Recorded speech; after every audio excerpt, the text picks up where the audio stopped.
21, 22. Can you hear me now? Is that loud enough? Not too loud. I can't hear. You can't talk back to me. Okay. Okay. Cool.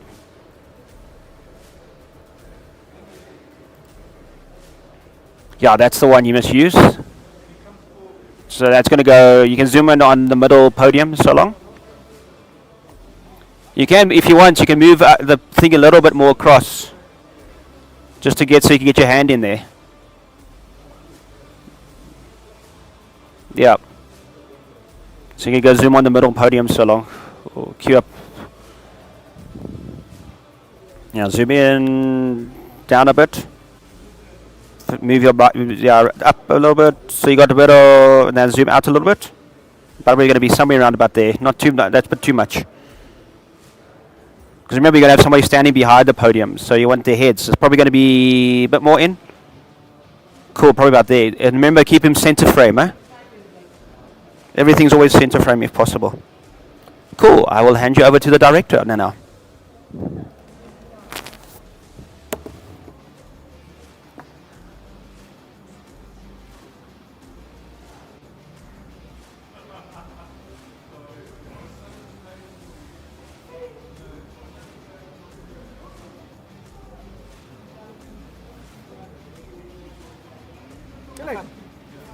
Break a leg. What is a superstitious? We are breaking a leg. Comes check. Hold on, good. So all the time, center frame. You keep them center frame all the time. All the time. Yes, that's your shot right there. That's your. But you can tilt up. You can tilt up a bit. Tilt up. Zoom. Tilt up. Yeah. Zoom. Yeah. That's your shot. I think. Yeah. Normally that's the type of shot I want. So basically, it's giving. There's this. What did we do again last time? We changed it to. I don't remember what happened. I see he's online again. We're finding quickly and ask him.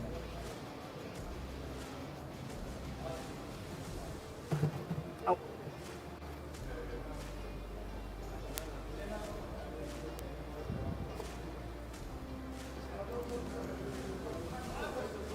It's giving some funny movements. But the wire is fine, only the... Oh,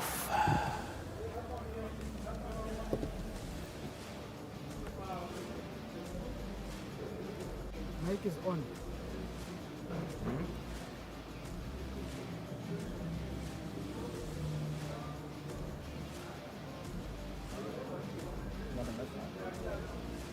Isn't it the one that is on? Yeah, it's online. Some GTR movement. Yellow.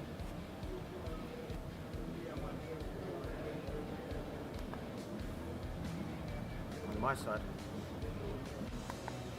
On whose side? On the... It can't be us. It has to be theirs. Why don't you mute you?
This is the pre-event press conference for EFC 125 from the World Sports Betting Arena, Johannesburg, South Africa. Welcome, fight fans, to the EFC 125 pre-event press conference. Michael versus November for the Middleweight Championship of the World. An incredible fight that we've lined up for you guys after a very sad and insane pulling out from Nsua after he had suffered a car accident this last week. But we soldier on with great fights and an awesome fight night. Over to the media. Graham, can you just give them more of an update on Shadrack's condition? Obviously the team's been quite involved, going back and forth to. He's out of the hospital, at his hotel currently, and as far as getting him sorted, we've been back and forth to the hospital to make sure that he is fine. And I think that's the most important thing. That as he sits right now in his hospital in Pretoria, he's good. He's not suffered any major injuries, and it's about healing now. Well, next question's for the champion, Luke Michael. Welcome back to the World Sports Betting Arena, Luke. What went through your heart and mind when you heard about Shadrack and there was a change of opponent, and then when you got offered Thiago Demis and November? Just talk us through the process in your heart and your mind about how you're feeling about it as it happened. Thanks for the question, man. Yeah, firstly, I'm grateful to be back here, man. I'm grateful to be back in the EFC, in the division which I've been champion for, in my opinion, the last 3 years. With regard to Shadrack, when I received the call from Calvin, it broke my heart. My sincere condolences to him and his family, especially his wife, who went through this with him. I saw him last night at the hotel, and he was in positive spirits. I said a prayer with him, and I wished him all the best. I know he's got a long road of recovery ahead of him. I actually can relate to that as well. After my knee surgery, I was out for 2 years, and I tore my ACL. And I shared some positive energy with him. I believe that he will make a strong comeback, and all the best to him, man. With regard to my new opponent, I've been training for this moment since January. I knew Shadrack was the man I was going to face, but this is the fight game. Things can change, I've stayed ready. I definitely am in the best shape of my life. Obviously last year I was very active. JP Kruger defended my title. In my opinion, could have been stopped in round 1. Beat Jaco du Plessis, then decided to drop to welterweight. Maybe, in my opinion, not the best idea for where I am right now in my life. But where I sit here on the 30th of June 2025, I'm prepared for the best performance of my career on the 3rd July, regardless of the opponent. See, regardless of the opponent, Luke says, what do you think of him as a champion, and is this the greatest opportunity in your career so far? Thank you, Simon. First of all, I'd like to be grateful to be given this opportunity to the champ himself and by the UFC. I know who the current champ is. That's Luke Michael. So I'm ready, pretty much excited to go out there and showcase what I have and what I can do. So yeah, it's been a blessing opportunity for me. I won't lie. Thank you. Sia, sticking with you. Now I know that a lot of people might have been approached with regards to stepping in as a replacement fighter for Luke Michael. What gave you the confidence to actually be able to actually step in? Can you please repeat the question? What gave you the confidence to step in on such short notice against Luke Michael? Ma'am, what I can say, opportunity comes. I saw an opportunity which I'm willing to take. It's been a very quite good days of my life, actually. First of receiving this news that I'm gonna fight with him. So we've been working on it. We're gonna see what it's gonna bring for us. Awesome. Question for Christoph Ravens. Ravens. Yes. Got you. I believe it's been 10 years since you were lost in the EFC Hexagon. Correct. So what have you been up to in the last 10 years, and what has informed the decision for you to come back now? Look at me. Look at my shape. Still in the business. Yes, I'm different. I've got a different body. I've got a different mind. I'm a different athlete now. And I'm back in the business again. That's the most important thing. To do what I like. Boomaye. Boomaye. Great to have you back. Luke, I'm going to come back to you if I may. I was just chatting to Chelsea earlier, and she was mentioning that you want to defend your belt before we think about you going to. I think you should be fighting in the UFC. I'm going to be honest with you. But for me, what I responded to Chelsea was that you've got nothing left to prove. You know, you look at your record here in the EFC, and there's so many title fights. I mean, going back to the competing back in Cape Town, I mean, you've got nothing left to prove here. And yet, it would seem taking a late-minute opponent in Sia Nomvembe is a very risk move. But this is the kind of thing that promotions like. Do you think a win over Sia, taking a very dangerous short-notice opponent, says to other promotions that you're a company guy as well as being a great champion? Thank you. You know, Simon, I've been in this game for so many years. You know, I made my EFC debut in 2014, EFC 33. It's been a journey. And I've truly found myself, especially last year, in the middleweight division. I mean, if you look at my fights in middleweight, I beat Dino Bagatine, I beat Pupanga Trezor, okay, JP Kruger was very close, man. In my opinion, I stopped him in round 1. I beat Jaco Duplessis. So at middleweight, in this division, I've proven myself, you know. With regards to UFC, that's my ultimate goal. Obviously, JP Kruger was my title defense. If that fight was stopped in round 1, or if I won, I was going to move on to bigger things, because my goal is to successfully defend my middleweight title, not just become a champion, because I truly believe a true champion is someone who defends his title. So again, I'm not too phased about the opponent. I'm going to go out there and successfully defend my middleweight title, and then we'll see what's next, you know. But yeah, you're right, it's been quite a journey with EFC, but they've always given me good opportunities. Thank you, Graham and Calvin, and I've got some good wins under my belt, you know. With regards to my new opponent as well, I truly believe, like, I'm not underestimating him at all. He's a tough guy. He comes to fight, that's for sure. This guy doesn't come to fight on Thursday night, that I know for sure. But in terms of caliber, there's just reality that I fought the better guys, you know. I've been in there with the better guys. Again, taking nothing away from him. Thank you for taking the fight. But I'm going to go out there and show why I am the EFC middleweight champion. This question's for Ayanda the Powers-Wane. It sort of feels like you in a rebuilding phase, coming from the fights with Rudy and almost getting to the title. Tell me what you want to showcase come Thursday. So, come Thursday, man, honestly, the Rudy fight, I feel like I won that fight. I think I won that fight completely.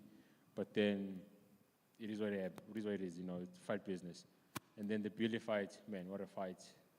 We did say it was going to be blood, it was going to be a war. We gave it all, and then MMA happened. So with this fight come Thursday, look, Handro Pueta is a legend. Handro Pueta, he's done it all. He's a guy that we've been sitting around watching as the guys on the sidelines. I've studied Handro Pueta. He only has few clips of me in there in my trainings. I'm always a different fighter when I step in there. So if he's spending more hours studying me and then past me, good luck. If he wants to keep me standing, let's go. If he wants to hug around like Rudy Roots did, it's kind of a boring thing, man. People pay money to come fight us, to come watch us fight. Let's fight. If he wants us to be on the ground, I can handle myself on the ground. You know, I'm prepared. This fight, I'm fully prepared. As you guys know, I've changed camps now. I'm in a different camp. Shout out to Epic South. So, man, it's going to be a fight.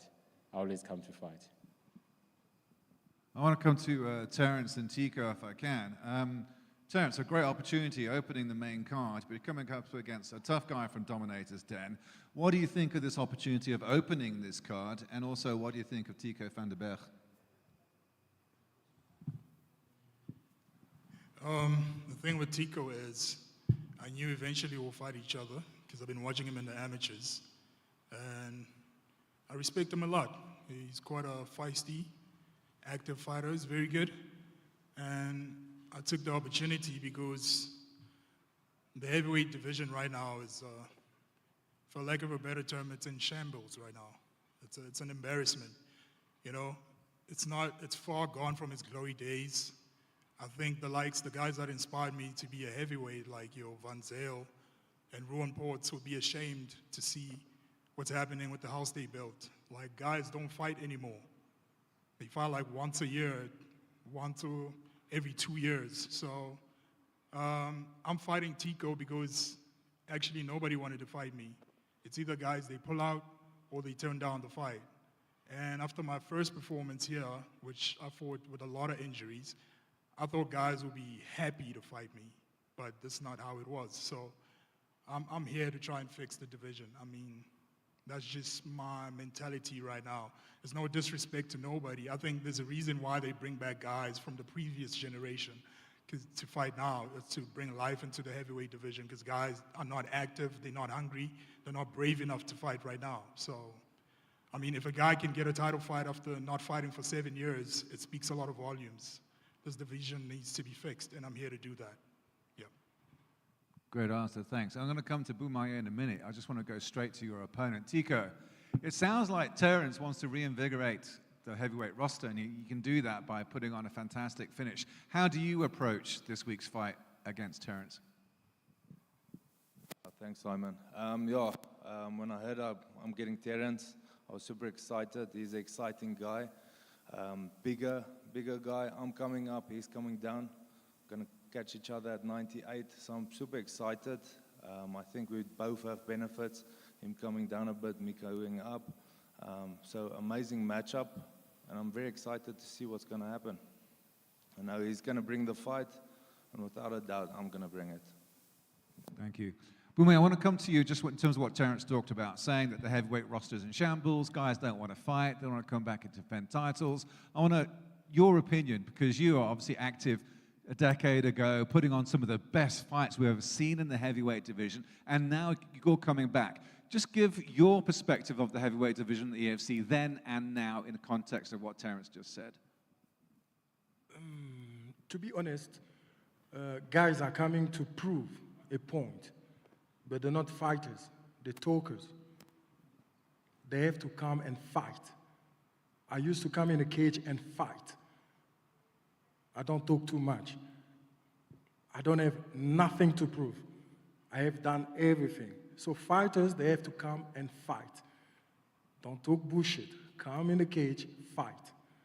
And fight, entertain people. Either you're losing, either you're winning. But you have to have that mentality. Come and fight. Fight big guys. I never postpone. I earn everything here in EFC. Bonus, I don't know what. But when I'm coming to fight. To be honest, yes, there is like a lack of fighters with anger, with a goal, with a motivation, with like a purpose. I'm here to fight with a goal. I need that belt. Maybe you can tell Moyo, Boumaier is back. You can tell him, I'm coming for that belt. I need that. That's it. Thank you very much. You're welcome. Great answer. I just want to pick on something that Christoph just said there. It's about entertaining the fans. It's about fighting and not talking. And I felt in the past, perhaps, you're one of the most exciting fighters to watch currently in the EFC. But sometimes you're more interested in putting on exciting fights than actually going in with a patient and just slowing things down.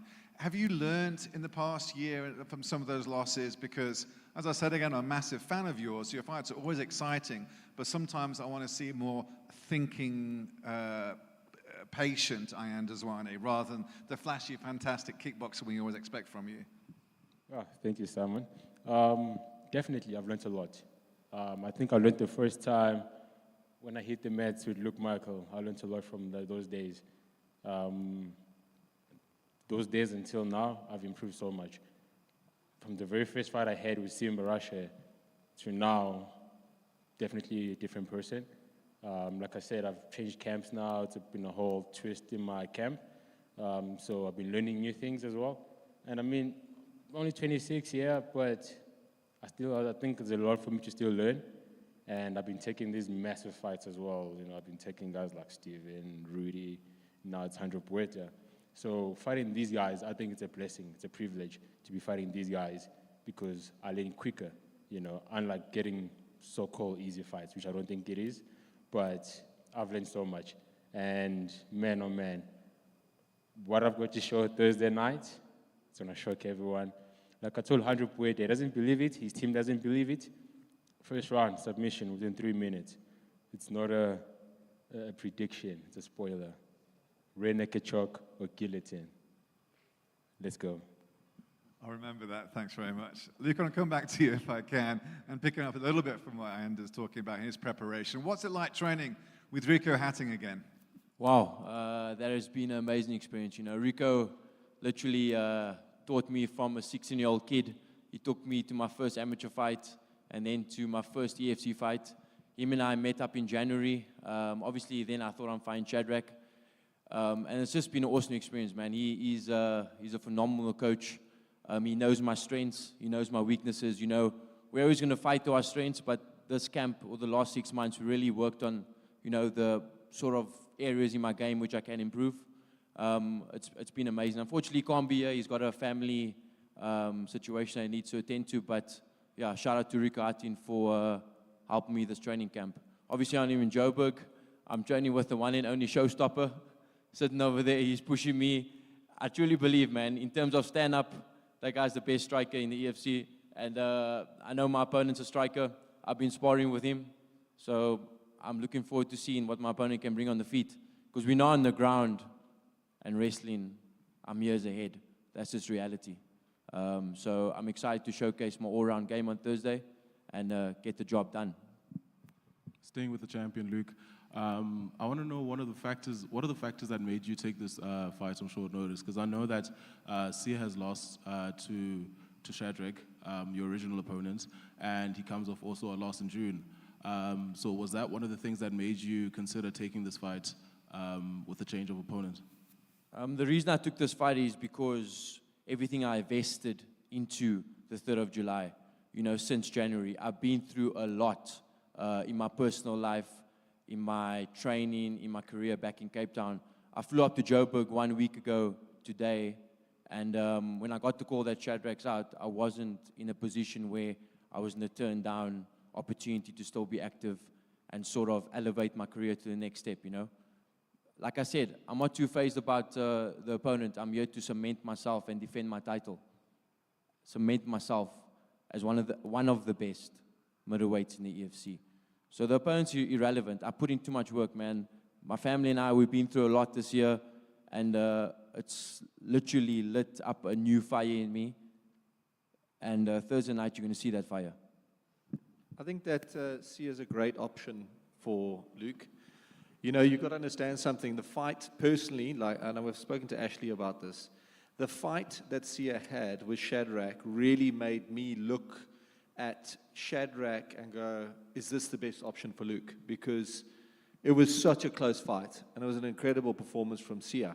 He then went on and redeemed himself with an incredible fight over a perennial contender like Kulukane Hlongwa. I think it was elbow finish. Yeah? And to finish an opponent like that is huge. So I think he's made the statement that he belongs here and he deserves to get this opportunity. And I'm really, really stoked to see this style of fight against Luke Michael. Sia, let's pick up on what Graham just said there. I mean, some people would say that you've improved a lot since the Shadrack fight. Do you feel that, and do you feel that you're now at the level where you can possibly take Luke's title? Graham, good question. Yeah, respectfully, he's the champion. He's been fighting with guys. So it's my time to prove myself. I can't wait also.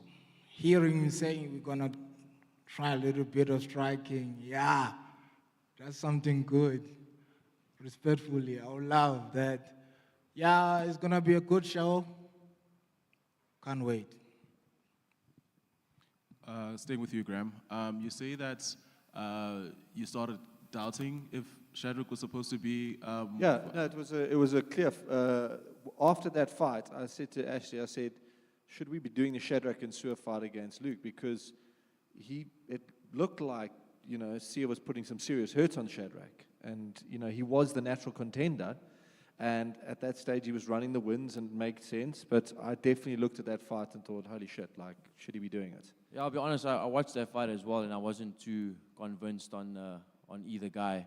But actually trying to Shadrack, he told me that, and a lot of other people told me that he had a serious injury that fight. Taking nothing away from Sia, but you could see something was off for Shadrack that night. I was still excited to fight him. Like I said, I'm ready to fight anyone. But yeah, that fight was a bit weird, I agree. But all roads led to 3rd July. Yeah, the point is, he's the next guy, and it makes sense for all of us to put him in there. I think that he had an incredible fight against Kulekane. That was the real cement for me, where I was like, wow, this guy can hang. And yeah, I wasn't convinced up until the Shadrack fight. I thought the Shadrack fight, when we signed it, was a mismatch. And then I turned away from that. I was like, oh my God, should we be putting Shadrack in the fight against Luke? We went ahead with it, all excited for it, and then just seeing Sia come out and beat Kulekane the way he did, I thought, well, at least we've got another contender in the wings. So it's worked out the way it's worked out. It's not perfect, I really wish Shadrack was still in the mix because it's what we've promoted. But the reality is I'm not upset. I think Sia's an incredible contender. And he's going to bring a real fight to Luke. I mean, he's been in camp. He's been taking on some big fights. So this is going to be a banger, a really good fight. Graham, whilst you're there, sorry to be a dick, but Terence Bourne, I love him coming in with this attitude, saying that the heavyweight division isn't a shambles. We got the new champion, Elvis Moyo. Are there any people on the stage here going to be fighting for a possible #1 contender? I know that you've got a couple of other guys lined up for Elvis. Just give us an idea of the landscape of the heavyweight division from the matchmaker's point of view in answer to Terence, if you can. The landscape of the heavyweight division is the landscape globally.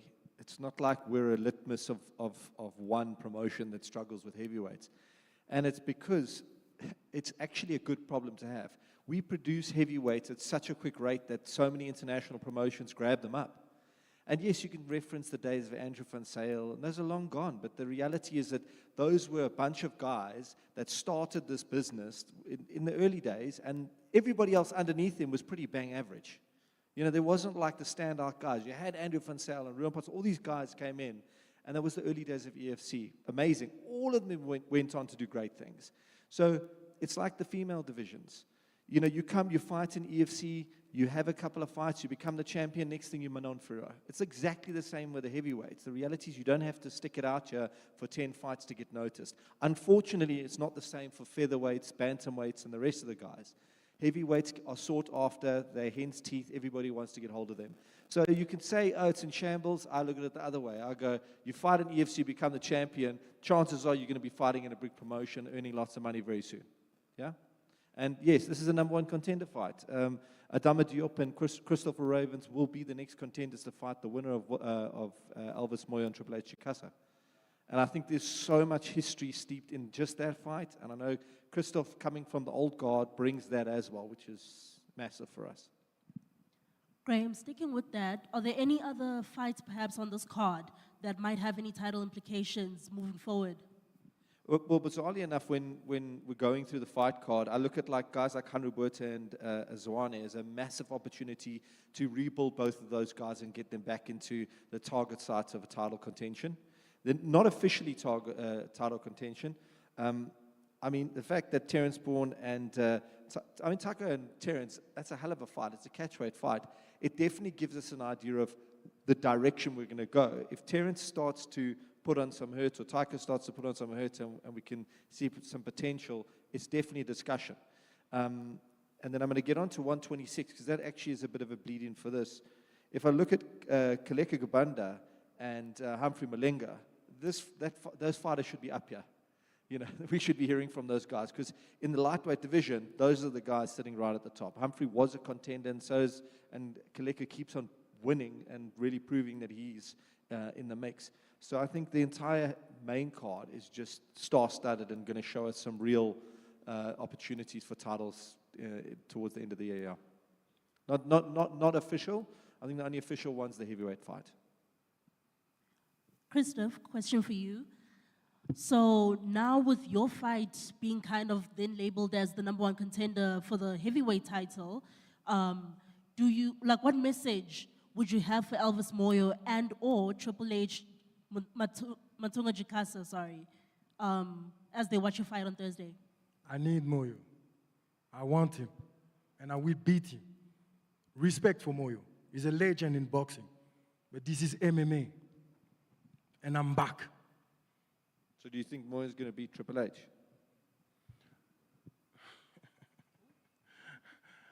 You're talking about fake and real. I don't know about them, but I'm talking about me. I'm here to talk about myself. I want Moyo, and I need that belt. Moyo is the champion. Let's focus on Moyo now.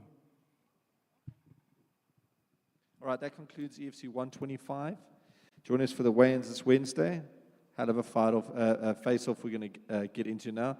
I think we've got 2 face-offs that we can get stuck into. The middleweight title and the heavyweight fight that kicks off, or catchweight, but the heavyweights that kick off the main card.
Our first face-off is the first fight of the main card of EFC 125, and it's the heavyweight. It is a scrap between Tico van der Berg and Terence Bourne.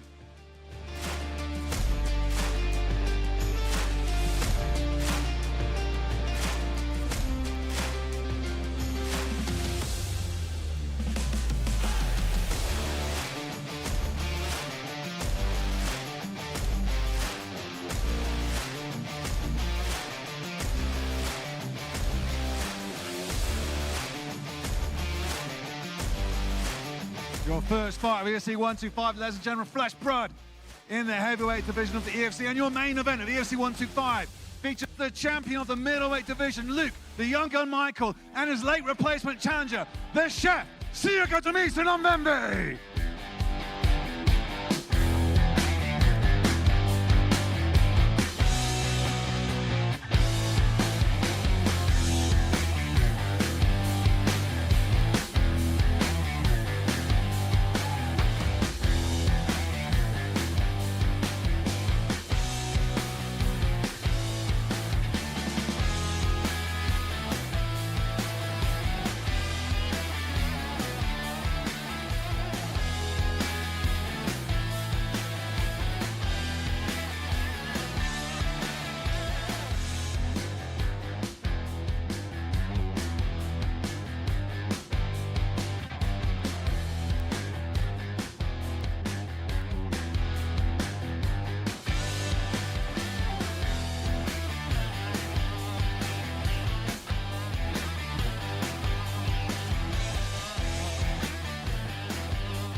I just have a couple words with Graham.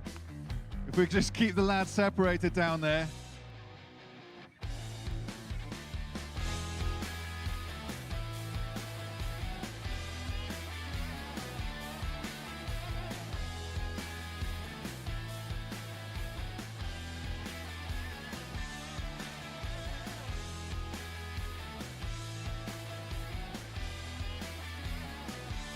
Safe to continue, I think, Graham. Wow is all I can say. I just kind of kicked off. It's what we expect from both these guys, though, isn't it? Ultimate competitors. No, I didn't expect that, to be honest with you. I'll be brutally honest. I didn't expect it, but now I'm so excited for this fight on Thursday night. I mean, that's what you need. You need that palpability to carry it across the line because there's so many moving parts. So many things have happened in the build-up to this fight. We didn't have it. We've had it. Now the guys have actually found a replacement fight. We've got a great fight ahead of us, ladies and gentlemen. I don't think people know. I've been watching Sia for a long time and in a way not really giving him his credit. And after watching his last couple of fights and seeing his growth, that is the right type of fight. And it ignites that type of tension. We're in the money. It's going to be a great, great fight. And the heavyweights as well. It's a catchweight, but we know we're bringing new blood in. There was a lot of controversy there, but Terence and Tico, great prospects for the heavyweight division, and great to have Christoph Ravens back. So yeah, so the Terence-Tico fight, for me, just what they said in their press conference, just illustrates exactly where their mindsets are. And that's what I want. I want guys to come here and change the paradigm. It's only people who are going to shift the division from a mental state that are actually going to exact it in real life. So the fact that they're coming out here and going, we're going to change the heavyweight division, we want to put into the heavyweight division what's currently left, we see it as dismal, we're going to put the talent in. I love that.